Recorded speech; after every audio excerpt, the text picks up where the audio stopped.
เฒ่ามาแล้วเขาก็จะคิดหลายอยู่เด้คิดหลายยังบ่นี่ห่วยก็หาเจ้าไปพ่อผู้แสผู้สาวหน้าหวานๆเจ้าก็สินอกใจข่อยเด้เนาะโอ้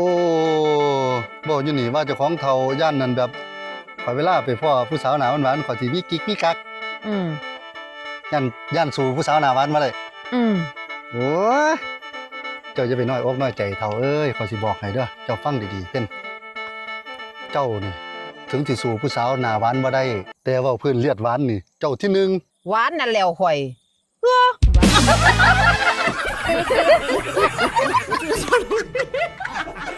เรื่องเลือดหวานข่อยที่หนึ่งเหรอแม่นแล้วสังเกตบ่ซั่นเดี๋ยวนี้ยามเหี่ยวน้ำหน้านี่หมดจ่อเหี่ยวยื้อได้ฮอดสมุดสีชมพูแม่นบ่ ไม่ต้องกลัวว่าหน้าจะไม่หวานนะเพราะน้ำตาลในเลือดเธอเกินไข่